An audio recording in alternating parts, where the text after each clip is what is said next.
오늘 우리에게 주신 말씀 보겠습니다. 스가랴 8장 18절부터 23절까지입니다.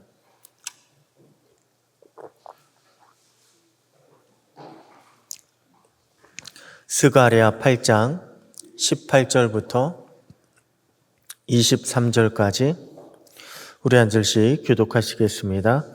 만군의 여호와의 말씀이 내게 임하여 이르시되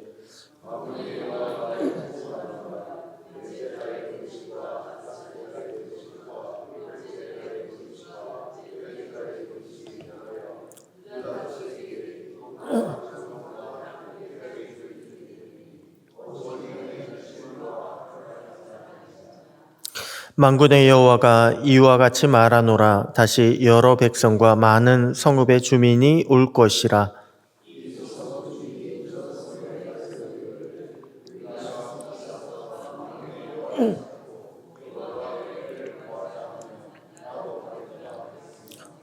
많은 백성과 강대한 나라들이 예루살렘으로 와서 만군의 여호와를 찾고 여호와께 은혜를 구하리라.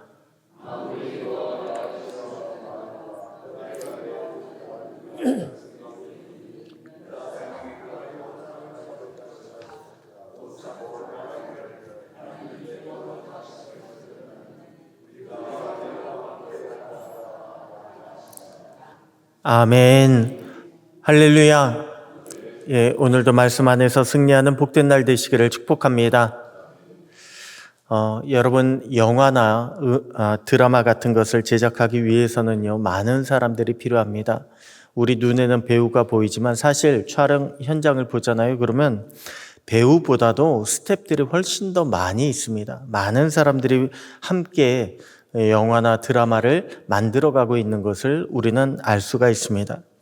그리고 그 스태프들은요, 모두가 자기만의 기술들을 가지고 있습니다. 영상 촬영이나 편집이나 혹은 음향 같은 그런 기술들을 가지고 있고, 또한 그들은 모두가 전문가들입니다.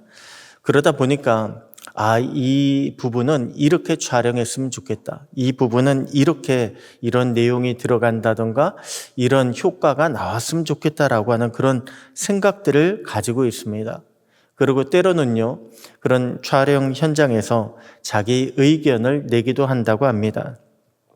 하지만 여러분, 영화나 드라마는요, 결국에는 누구의 뜻대로 만들어질까요? 영화나 드라마는 결국은 감독에 의해서 만들어지게 되어 있습니다. 왜냐하면 감독은 처음부터 끝까지 어떤 결과물을 생각하고 촬영하고 또한 만들어가고 있기 때문에 그렇습니다.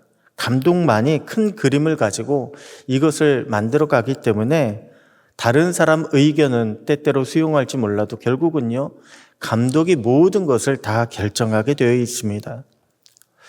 여러분, 우리도 보면 그렇지 않습니까? 왜 우리도 우리 인생을 살아갑니다. 그런데 우리 인생을 살다 보니까 내 인생 이렇게 됐으면 좋겠다. 그래서 하나님 앞에 기도하게 돼요. 하나님, 내 인생 이렇게 되게 해 주십시오라고 그런 기도를 드립니다. 혹은 하나님, 지금보다 이렇게 바뀌었으면 좋겠습니다라고 하는 그런 기도를 드리기도 합니다. 하지만 생각해 보십시오. 내 인생의 주인은요, 내가 아닙니다. 내 인생의 감독은 내가 아닙니다. 우리는 오직 주인공 역할을 하는 그런 인생의 배우일 뿐입니다. 또는 내 인생을요, 잠시 내가 맡아서 움직여 가고 있는 스텝에 불과합니다. 내 인생의 진짜 주인, 내 인생의 감독은 오직 하나님 한 분뿐이십니다. 하나님께서 그러기 때문에 내 인생의 그림을 갖고 계신 거예요.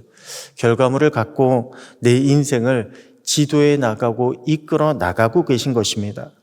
우리가 그것을 따라갈 때에 그때 우리는요, 하나님이 계획하신 복된 인생을 살아갈 수 있게 되는 것입니다. 자, 그러면 우리는요, 어떻게 하나님께서 계획하신 그런 인생을 살아갈 수가 있을까요? 하나님이 그리신 큰 그림에 우리는 어떻게 참여할 수 있을까요? 오늘 본문을 통해서 보면요, 먼저는 과거의 상처로부터 벗어날 줄 알아야 합니다. 오늘 본문 19절 보니까 만군의 여호와가 이같이 말하노라. 넷째 달의 금식과 다섯째 달의 금식과 일곱째 달의 금식과 열째 달의 금식이 변하여 유다 족속에게 기쁨과 즐거움과 희락의 절기들이 되리니 오직 너희는 진리와 화평을 사랑할지니라 라고 말씀하고 있습니다. 여러분, 여기 나오고 있는 몇째 달이라고 하는 것은요, 모두 유대인의 달력 기준이에요. 오늘날 우리의 달과는 약 2달 정도 차이가 있습니다. 한마디로 넷째 달 같으면 2달 더해서 한 6월쯤이에요. 다섯째 달이면 7월쯤입니다. 그리고 여기 나오는 금식은요, 모두가 남유다 왕국의 바벨론 멸망과 관련된 금식입니다. 넷째 달은 예루살렘 성벽이 뚫린 날을 회고하면서 드리는 금식의 날이 있고요. 다섯째 달은 예루살렘과 성전이 파괴된 날을 회고하는 그런 날이 있습니다. 또한 일곱째 달은 유다 총독이 살해된 날, 열째 달은 바벨론이 예루살렘을 포위했던 그 날이 들어가 있습니다. 왜 기억나십니까? 예전에 옛날 한 20년, 30년 이전만 하더라도요, 6월 25일만 되면 우리가 노래를 불렀잖아요. 잊으랴 어찌 우리 이 날을, 노래 불러가면서 학교에서 반공 교육을 했고요. 또한 TV나 이런 데서도 그런 노래가 항상 흘러나왔습니다. 그런데 유대인들도요, 자기네 이제 왕국이 그리고 성전이 무너진 그 날을 기억하고 금식을 했다는 거예요. 마치 옛날 우리의 그 6.25 날 때처럼 말입니다. 그런데 하나님은 우리의 아픈 상처에 머무르는 것만을 원치 않으십니다. 왜냐하면 상처는요, 우리에게 경각심을 깨워줄 수는 있습니다. 하지만 상처가 우리의 소망이 되지는 못합니다. 이렇게 하면 안 되겠다라고 하는 경각심은 줘도 이렇게 나아가야 한다, 이렇게 해야 우리가 살아갈 수 있다라고 하는 그런 소망의 길잡이가 되지는 못합니다. 하나님은 모든 사건을요, 우리 하나님 중심으로 해석하기를 원하고 계십니다. 왜 우리가 하나님께로부터 징계를 받았을까? 우리가 어떻게 하면 하나님의 구원을 받을 수 있을까? 모든 문제의 중심을, 해석의 중심을요, 하나님 중심으로 원인을 찾고 해답을 찾기를 원하고 계십니다. 그래야 우리가 하나님의 뜻대로 회복될 수 있기 때문에 그렇습니다. 여러분, 사실 하나님께서 예루살렘과 그 성전을 무너뜨리신 이유는 따로 있습니다.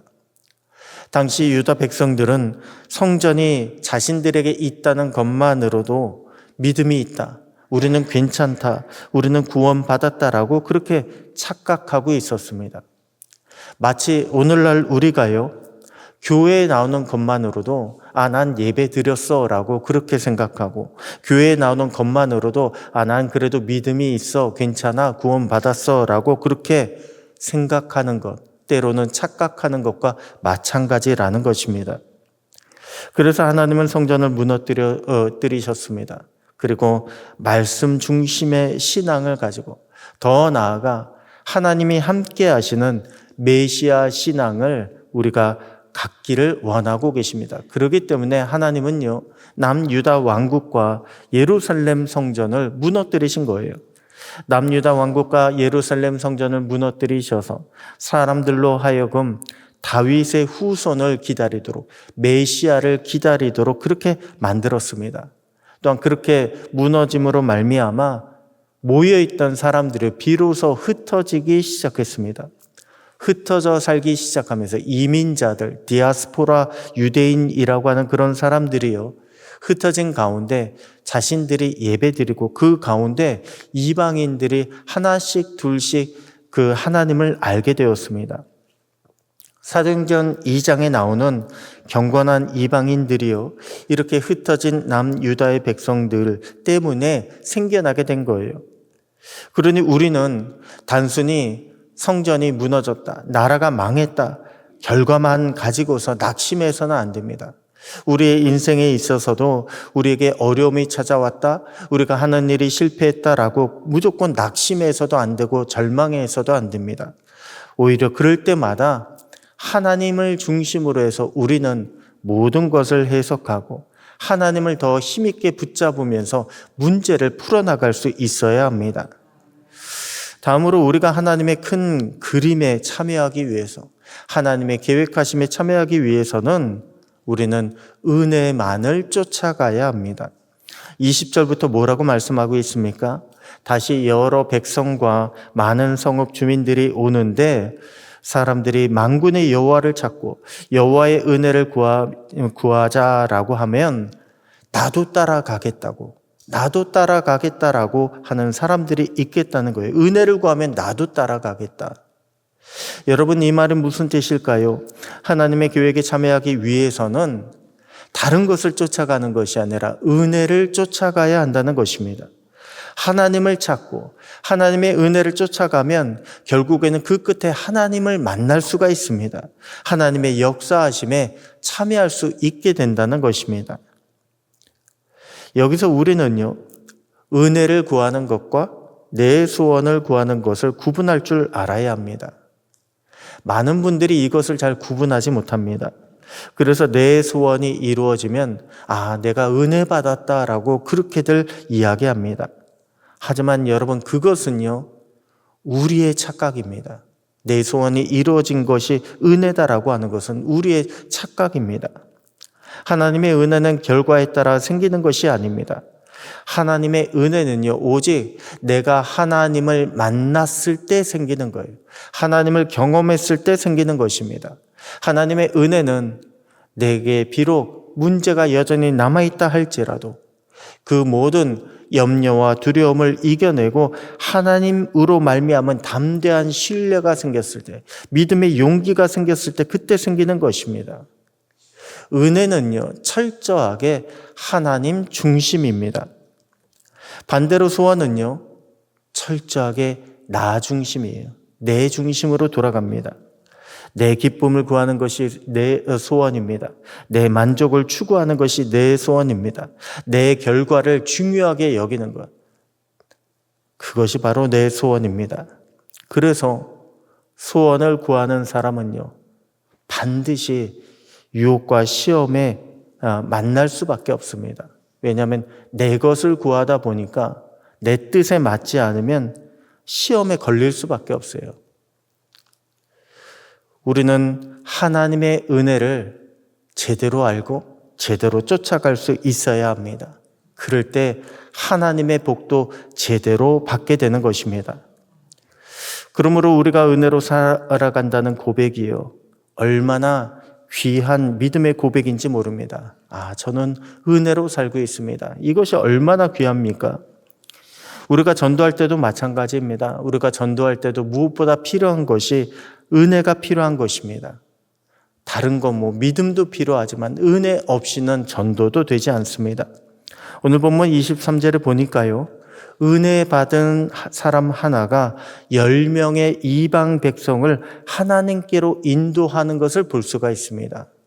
우리가 은혜 받았을 때 다른 사람들도 나도 그 은혜 받고 싶습니다. 나도 그 은혜를 원합니다라고 그렇게 우리를 쫓아오게 된다는 것입니다. 오늘 저와 여러분에게 무엇보다 하나님의 은혜가 충만하기를 소원합니다. 하나님의 은혜를 구하고 하나님의 은혜를 경험하고 그러므로 살아계신 하나님을 드러내고 믿음으로 승리하는 복된 날, 복된 저와 여러분 모두가 되시기를 주님의 이름으로 축복합니다. 기도하겠습니다. 하나님 아버지, 감사합니다. 오늘도 우리의 마음과 행동이 하나님이 계획하신 대로 나아갈 수 있게 되기를 소원합니다. 오늘도 살아계신 하나님의 은혜만을 구하오니 성령으로 우리의 마음을 주장하여 주시고 모든 유혹과 시험을 이기는 날이 되게 하여 주시옵소서.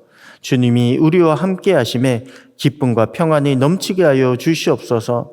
오늘도 주님 안에서 감사와 찬송이 흘러넘치는 복된 날이 되기를 소원하고 우리를 은혜의 길로 인도하시는 살아계신 우리 주 예수님의 이름으로 기도드립니다. 아멘.